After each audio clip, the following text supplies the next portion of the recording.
Perkenalkan, kami dari kelas D, Keamanan Cyber, akan melakukan live demo untuk tugas ke-6. Perkenalkan, saya Nadita Puji Cahyani Widjoherno dengan NIM 0102 1106 0030.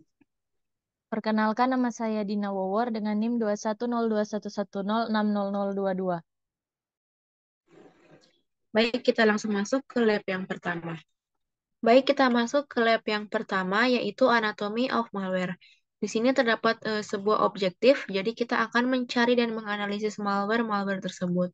Kemudian di sini juga ada background atau skenario, jadi malware atau software berbahaya ini merujuk pada berbagai macam software programs yang bisa menyebabkan yang digunakan untuk menyebabkan kerusakan pada sebuah sistem komputer, mencuri data, dan juga bypass security measures. Nah, malware ini juga dapat digunakan untuk menyerang infrastruktur, kemudian menonaktifkan emergency service, kemudian menyebabkan assembly lines untuk menghasilkan sebuah produk yang cacat, kemudian bisa juga menonaktifkan electric generators, dan juga mengganggu transportation service. Nah, security expert atau para ahli ini memperkirakan bahwa terdapat sekitar 1 juta malware baru dalam setiap harinya. Kemudian dari laporan McAfee Lab, jadi di sini mencatat bahwa terdapat 500 juta ancaman malware yang diketahui pada akhir dari tahun 2015. Kemudian di sini ada required resource. Jadi yang kita gunakan adalah PC atau mobile device yang eh, mempunyai internet access. Nah, kita masuk ke conduct a search of recent malware. Jadi di sini dengan menggunakan favorite search engine kita akan mencari malware.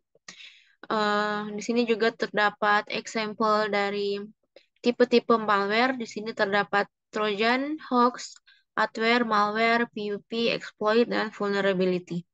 Nah, kita coba masuk ke web yang Malwarebytes. Ini bisa dilihat di sini di dalam websitenya terdapat top 10 protection list pada bulan Maret tahun 2024. Kemudian di sini juga ada list top 10 malware. Ini terdapat malware name-nya, ada generic malware AIDS, generic malware species, ada riskware auto KMS, dan lain-lain. Di sini terdapat 10 malware.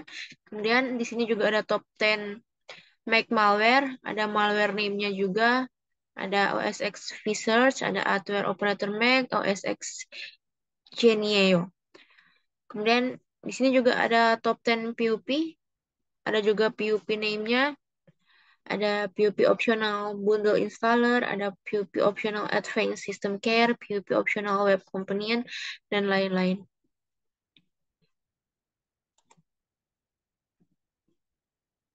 Ini kalau kita buka juga terdapat penjelasan terkait malware-malware tersebut.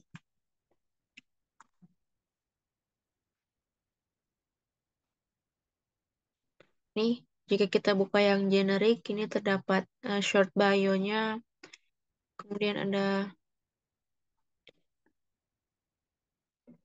remediation-nya, ada cara protection-nya juga. Oke, kita lanjut ke bagian yang B. Jadi kita akan membaca informasi terkait malware yang kita dapatkan di step 1A yang ini. Kemudian kita pilih satu dan kita akan menuliskan rangkumannya, kemudian explain kenapa malware itu terjadi, kemudian bagaimana eh, cara penyebarannya dan apa dampak dari malware tersebut. Nah, di sini sudah saya tuliskan. Jadi di sini saya menggunakan McAfee. Jadi McAfee ini adalah perusahaan keamanan cyber yang menyediakan sebuah solusi keamanan dan software antivirus untuk software komputer. Nah, McAfee ini atau perusahaan McAfee ini didirikan oleh John McAfee pada tahun 1987 dan kemudian diakuisisi oleh Intel pada tahun 2011. Nah, malware yang dibuat oleh McAfee ini adalah sebuah virus komputer yang dapat menyebarkan dan merusak sistem dari komputer tersebut yang terinfeksi. Jadi hal ini dapat ditularkan atau disebarkan melalui email eh, atau situs web yang terinfeksi atau juga bisa melalui perangkat USB yang terinfeksi. Nah, untuk dampak malware McAfee ini bisa sangat merusak sistem komputer yang terinfeksi. Kemudian bisa juga menyebabkan hilangnya data atau bahkan bisa juga menghilangkan kendali atas komputer yang terinfeksi. Kemudian selain itu, malware juga dapat mencuri informasi pribadi dan keuangan dari pengguna komputer yang terinfeksi, sehingga penting untuk menghindari dan menghapus malware dari sistem komputer Anda atau komputer pengguna jika terdeteksi.